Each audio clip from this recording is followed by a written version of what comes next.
तो hello guys, कैसे हैं आप लोग। उम्मीद करता हूँ कि अच्छे ही होंगे। तो आइए आज हम लोग देखेंगे 10th क्लास का KCC मैथ, जिसका पहला चैप्टर है वास्तविक संख्या यानी कि रियल नंबर। तो एक्सरसाइज शुरू करने से पहले संख्या से संबंधित कुछ पॉइंट है, उस पॉइंट को हम लोग देखेंगे, उसके बाद एक्सरसाइज शुरू करेंगे। तो आइए पहले जानते हैं कि वास्तविक संख्या क्या है यानी कि रियल नंबर किसे कहते हैं। तो दुनिया में आज तक जितना भी संख्या आप पढ़े हैं या लिखे हैं वो सारा का सारा वास्तविक संख्या ही है।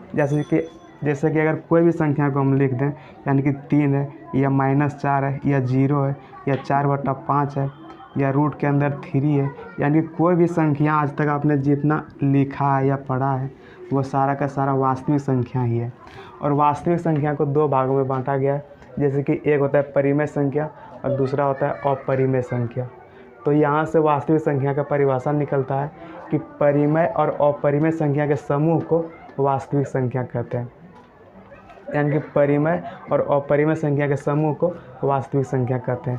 अब क्वेश्चन आता है कि परिमेय संख्या किसे कहते हैं और अपरिमेय संख्या को किसे कहते हैं। तो परिमेय संख्या वह संख्या है जिसे P/Q के रूप में लिखा जा सकता है। जिस संख्या को P/Q के रूप में लिखा जा सकता है उसे परिमेय संख्या कहते हैं, लेकिन Q = 0 नहीं होना चाहिए। और अपरिमेय संख्या वह संख्या है जिसे P/Q के रूप में नहीं लिखा जा सकता है। इसको परिमेय संख्या को P/Q के रूप में लिखा जा सकता है, लेकिन अपरिमेय संख्या को P/Q के रूप में नहीं लिखा जा सकता है, उसे अपरिमेय संख्या कहते हैं। लेकिन परिमेय संख्या आप कहते किसको है, यानी कोई भी संख्या ले लो, 4 है या 2 है या -5 है या 6/7 है, यानी ये सारा परिमेय संख्या ही है। लेकिन ताइयो हम लोग जानेंगे कि परिमेय संख्या किसे कहते हैं। तो वह संख्या जिसे P/Q के रूप में लिख सकते हैं, यानी कि जिस संख्या को हम P/Q के रूप में लिख सकते हैं वो परिमेय संख्या कहलाता है, लेकिन Q = 0 नहीं होना चाहिए। Q = 0 नहीं होना चाहिए, वो परिमेय संख्या कहलाता है। और जिस संख्या को हम P/Q के रूप में नहीं लिख सकते हैं वो अपरिमेय संख्या कहलाता है। तो ये P/Q का मतलब क्या होता है, जैसे कि लिखा है P/Q। P/Q का मतलब हुआ अंश बटा हर। P/Q का मतलब होता है अंश बटा हर। अंश बटा हर का मतलब हुआ भिन्न, यानी कि वह संख्या जिसे हम P/Q के रूप में लिख सकते हैं, यानी कि अंश बटा हर के रूप में से लिख सकते हैं, यानी कि भिन्न के रूप में से लिख सकते हैं, वो सभी संख्या परिमेय संख्या कहलाएगा। और जिस संख्या को हम P/Q के रूप में नहीं लिख सकते हैं, यानी कि अंश बटा हर के रूप में नहीं लिख सकते हैं, वो सभी संख्या अपरिमेय संख्या कहलाएगा। तो अगर हम बात करें कि 6 परिमेय संख्या है कि अपरिमेय संख्या है, तो 6 परिमेय संख्या कहलाएगा, क्योंकि 6 भी P/Q के रूप में है।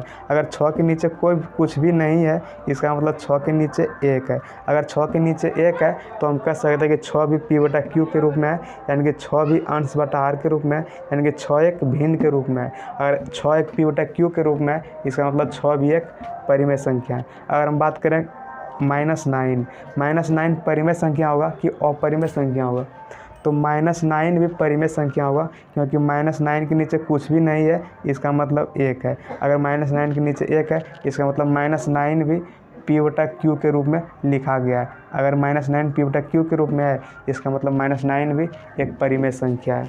तो कोई भी संख्या हो, कुछ भी संख्या को अगर ले लें, जैसे कि 5 है या -4 है या 6 है या 0 है या 5/7 है या -9/4 है, ये सब का सब परिमेय संख्या ही कहलाएगा। परिमेय संख्या की परिभाषा ही होता है कि वह संख्या जिसे P/Q के रूप में लिखा जा सकता है वो परिमेय संख्या कहलाता है, लेकिन Q = 0 नहीं होना चाहिए, तो वो परिमेय संख्या कहलाएगा। और अपरिमेय संख्या का परिभाषा होता है कि वह संख्या जिसे P/Q के रूप में नहीं लिखा जा सकता है वो अपरिमेय संख्या कहलाएगा। जैसे कि √2 है, √3, √5, √7, आप इसको जहाँ तक लिख सकते हैं वो सब अपरिमेय संख्या कहलाएगा, क्योंकि रूट वाले संख्या को P/Q के रूप में नहीं लिख सकते हैं। तो जिस संख्या को हम P/Q के रूप में लिख सकते हैं, यानी कि अंश बटा हर के रूप में लिख सकते हैं, यानी कि भिन्न के रूप में लिख सकते हैं, वो सभी परिमेय संख्या कहलाएगा। और जिस संख्या को P/Q के रूप में नहीं लिख सकते हैं, यानी कि अंश बटा हर के रूप में नहीं लिख सकते हैं, वो सभी अपरिमेय संख्या कहलाएगा। तो अब दशमलव प्रसार के आधार पर परिमेय संख्या 2 तरह का होता है। कुछ परिमेय संख्या ऐसा होता है जिसका दशमलव प्रसार शांत होता है और कुछ परिमेय संख्या ऐसा होता है जिसका दशमलव प्रसार अशांत होता है। तो आइए हम जानते हैं किस तरह के संख्या का दशमलव प्रसार शांत होता है और किसका अशांत होता है। यानी कि दशमलव प्रसार के आधार पर परिमेय संख्या दो तरह का होता है। कुछ परिमेय संख्या ऐसा होता है जिसका दशमलव प्रसार शांत आवर्ती होता है, यानी कि शांत आवर्ती, और कुछ परिमेय संख्या ऐसा होता है जिसका दशमलव प्रसार अशांत आवर्ती होता है। कुछ परिमेय संख्या ऐसा होता है जिसका दशमलव प्रसार अशांत आवर्ती होता है। यानी कि अगर एग्जाम्पल हम ले लें 1/8, 1/8 का मतलब हुआ कि 8 से 1 में भाग देना है। तो 8 से 1 में भाग देकर देखते हैं। अगर 8 में 1 से हम भाग देंगे तो लगेगा नहीं, क्योंकि 1 छोटा है और 8 बड़ा है। तो 1 को बड़ा करने के लिए यहाँ एक 0 दे के पॉइंट देना होगा और यहाँ एक 0 देते हैं। अब 8 से भाग लगाएंगे तो लग जाएगा। तो एक दान से 8 लगाएंगे, 10 में से 8 घटाएंगे 2 बचेगा। तो यहाँ भी हम एक 0 देना होगा। फिर 8 से लगाएंगे 2 दान से, 8 दूनी 16 लगेगा। 20 में से 16 घटाएंगे तो 4 बचेगा। यहाँ फिर एक 0 देंगे, फिर लगाएंगे 5 दान से, तो कटेगा 8 पंचे 40, यानी कि शेष 0 आ गया। इसका मतलब अब इसमें आगे भाग नहीं लगेगा, इसका मतलब ये शांत हो गया। तो जिस संख्या का शेष 0 हो जाएगा वो संख्या शांत हो जाता है, इसीलिए उसका दशमलव प्रसार शांत आवर्ती कहलाता है। अशांत आवर्ती किसको कहते हैं, तो इसका भी एक एग्जांपल ले लेते हैं। जैसे कि 1/7। अगर 1/7 का मतलब है कि 7 से 1 में भाग देना है। अगर हम 7 से 1 में भाग देते हैं तो 7 से 1 में भाग लगेगा नहीं, क्योंकि 1 छोटा है और 7 बड़ा है। तो 1 को बड़ा करने के लिए यहाँ एक 0 देना होगा और उसके बाद एक दशमलव देना होगा और यहाँ एक 0 देते हैं। अब 7 से 10 में भाग लगाएंगे तो एक दान से लगेगा 7, इसको घटाएंगे तो 3 बचेगा। यहाँ फिर एक 0 देना होगा और 7 से लगाएंगे 4 दान से 7 चौक 28। ये कटता है नीचे की, ये आता है ना माँ, कहाँ तक, यहाँ तक आता है पूरा नीचे कि यहीं तक आ रहा है, यहाँ तक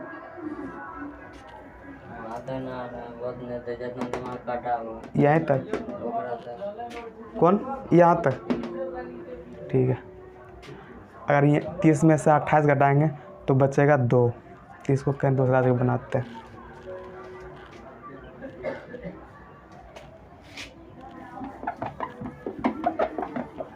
यहाँ पे भाग देते हैं, यानी कि 7 से भाग देना होगा 1 में। 7 से 1 में भाग लगाएंगे तो लगेगा नहीं, क्योंकि 1 छोटा है और 7 बड़ा है। तो 1 को बड़ा करने के लिए यहाँ एक 0 देना होगा, उसके बाद एक दशमलव देना होगा, तब यहाँ में एक 0 दे सकते हैं। अब 7 से 10 में भाग लगाएंगे तो एक दान से लगेगा 7। तो 10 में से 7 घटाएंगे 3 बचेगा, तो यहाँ फिर एक 0 देना होगा। और 7 से लगाएंगे तो 4 दान से लगेगा 28। अगर 30 में से 28 घटाएंगे तो 2 बचेगा, फिर यहाँ एक 0 देना होगा। और 7 से लगाएंगे तो 2 दान से लगेगा 14। फिर यहाँ घटाएं 20 में से 14 घटाएंगे तो 6 बचेगा, यहाँ फिर एक 0 देना होगा। 7 से फिर लगाएंगे तो लगेगा 8 दान से, यानी कि 8 दान से 56 लगेगा। अब 60 से 56 घटाएंगे तो 4 बचेगा, 4 पर फिर एक 0 देंगे। और 7 से लगाएंगे तो 5 दान से लगेगा 35। तो 40 में से 35 घटाएंगे तो 5 बचेगा, फिर यहाँ एक 0 देना होगा। फिर 7 से लगाएंगे तो लगेगा 7 दान से 7 सती 49, घटाएंगे तो फिर 1 बचेगा। एक बार फिर हम 0 देंगे तो 10 आ जाएगा, फिर 10 में एक दान से लगाएंगे 7 आएगा, यानी कि यही प्रक्रिया फिर से यहाँ से दोहराएंगे। तो अगर हम आगे भी भाग लगाते हैं तो सेम यही संख्या यहाँ भी रिपीट हो जाएगा। अगर आगे और भाग लगाएंगे तो यही संख्या यहाँ भी रिपीट होगा, यानी कि ये संख्या का कभी भी इसका शेष 0 नहीं आएगा और इसका ये जो भागफल है ये बार बार ये सेम यही संख्या रिपीट होते रहेगा। जितना दूर तक आप भाग लगाएंगे ये भागफल सेम संख्या को रिपीट करते रहेगा, यानी कि ये अशांत है। इसीलिए इस तरह की संख्या को कहते हैं अशांत आवर्ती। तो जिस संख्या का शेष 0 आ जाएगा उसका दशमलव प्रसार शांत आवर्ती होता है, यानी कि शांत आवर्ती होता है।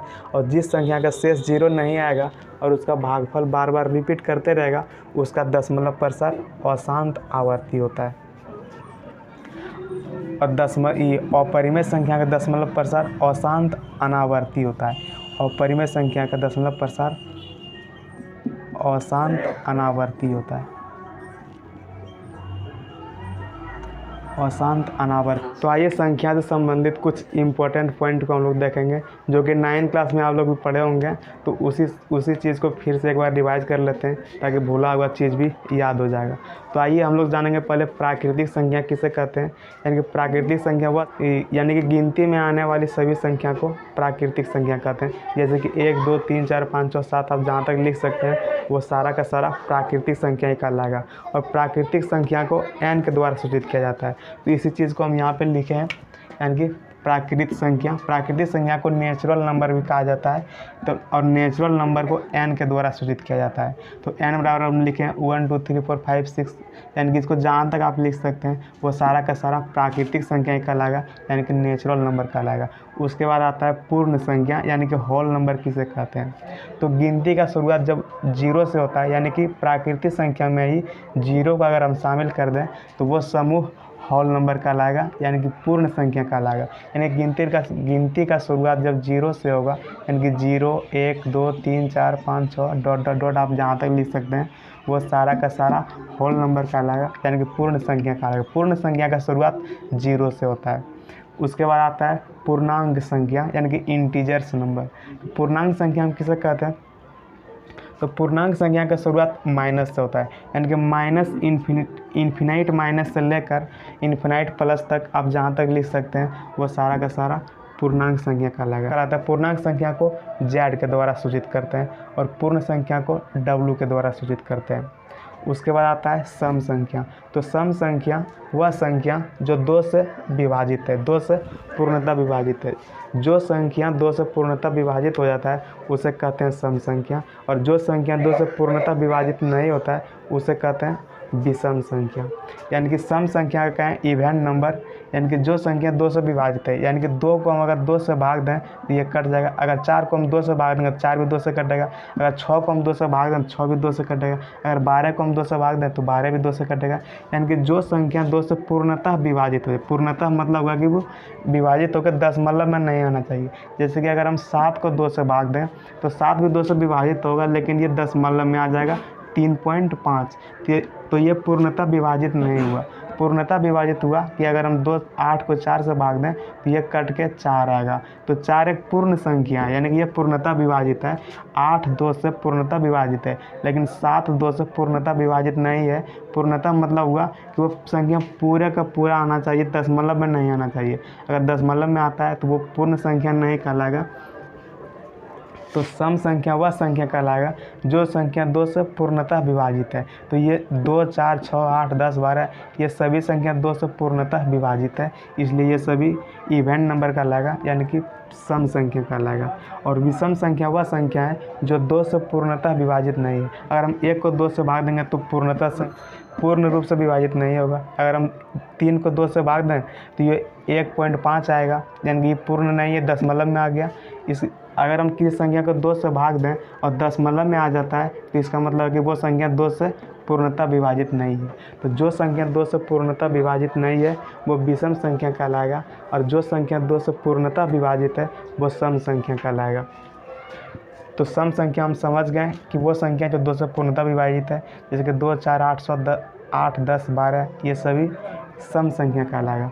और उसके बाद विषम संख्या यानी कि ऑड नंबर वह संख्या जो 2 से पूर्णतः विभाजित नहीं है, जैसे कि 1 3 5 7 9 11 ये सभी संख्या 2 से पूर्णतः विभाजित नहीं है। इसका मतलब ये विषम संख्या है।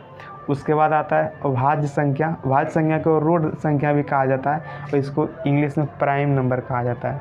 तो भाज्य संख्या या प्राइम संख्या वह संख्या है, भाज्य संख्या का परिभाषा होता है कि वह संख्या जो 1 से और खुद से विभाजित हो लेकिन किसी अन्य संख्या से विभाजित नहीं हो, वो भाज्य संख्या कहलाता है। जैसे कि अगर हम कह दें कि 5 किस किस से विभाजित है, तो 5 1 से भी विभाजित हो जाएगा और 5 5 से भी विभाजित हो जाएगा, लेकिन 1 और 5 के अलावा किसी अन्य संख्या से 5 विभाजित नहीं होगा, इसलिए 5 एक अभाज्य संख्या कहलाएगा। लेकिन अगर हम बात करें 6 का, तो 6 1 से भी विभाजित हो जाएगा, 6 6 से भी विभाजित हो जाएगा, लेकिन 6 2 से भी विभाजित होगा, 6 3 से भी विभाजित हो जाएगा। तो 1 और 6 1 से भी विभाजित है और खुद से भी विभाजित है, लेकिन तीसरा संख्या 2 और 3 से भी विभाजित है। इसका मतलब ये भाज्य संख्या नहीं कहलाएगा। भाज्य संख्या उसको कहते हैं जो एक से विभाजित हो और खुद से विभाजित हो और तीसरा किसी अन्य संख्या से विभाजित नहीं हो, वो भाज्य संख्या कहलाता है। जैसे कि अगर हम 5 ले लें तो 5 1 से विभाजित है, 5 खुद से भी विभाजित है और किसी अन्य संख्या से विभाजित नहीं है। जैसे कि 2 ले लिए तो 2 1 से विभाजित है और 2 से विभाजित है, इसका मतलब और किसी अन्य संख्या से विभाजित नहीं है, इसलिए 2 अभाज्य संख्या कहलाएगा। 3 का अगर हम बात करें तो 3 भी 1 से विभाजित होगा और 3 खुद से विभाजित हो जाएगा, 3 से विभाजित है, इसलिए 3 अभाज्य संख्या कहलाएगा, यानी कि रूट नंबर कहलाएगा। इसको इंग्लिश में प्राइम नंबर भी कहते हैं। तो जो संख्या खुद से विभाजित हो, 1 से विभाजित हो और किसी अन्य संख्या से विभाजित नहीं हो, वो अभाज्य संख्या कहलाता है। उसके बाद आता है अभाज्य संख्या, यानी कि जो संख्या खुद से विभाजित हो, 2 से खुद से विभाजित हो, 1 से विभाजित हो और किसी अन्य संख्या से भी विभाजित हो, वो भाज्य संख्या कहलाता है। जैसे कि 4 है, 6 है, 9 है, 10 है, ये 1 से भी विभाजित हो जाएगा, 4 से भी विभाजित हो जाएगा, 2 से भी विभाजित हो जाएगा, तो ये सभी भाज्य संख्या कहलाएगा। उसके बाद आता है सह अभाज्य संख्या। सह अभाज्य संख्या यानी कि को प्राइम नंबर। सह अभाज्य संख्या उसके वह संख्या होता है सह अभाज्य संख्या, यानी कि वैसा युग्म जिसका HCF 1 हो, वैसा युग्म जिसका HCF 1 हो, वह सह अभाज्य संख्या कहलाता है। जैसे कि 4 और 9, 4 और 9 का अगर हम HCF निकाल लें तो इसका HCF 1 आएगा, यानी कि ये एक सह अभाज्य संख्या है। अगर हम 5 और 7 का बात करें तो 5 और 7 का HCF निकालेंगे तो 1 आएगा, इसलिए 5 और 7 ऐसा युग्म है जो कि, तो सह अभाज्य संख्या वैसा संख्या है, वैसा युग्म, सह अभाज्य संख्या वैसा युग्म है जिसका HCF 1 आता है। जिस युग्म का HCF 1 आता है वह सह अभाज्य संख्या कहलाता है। तो ये था संख्या से संबंधित कुछ इम्पोर्टेंट पॉइंट। इसके अलावा हम लोग अब कल एक्सरसाइज शुरू करेंगे। एक्सरसाइज शुरू करने से पहले कुछ प्रमेय है, उस प्रमेय को देखेंगे, उसके बाद एक्सरसाइज शुरू करेंगे। तो आज का वीडियो यहीं ख़त्म करते हैं।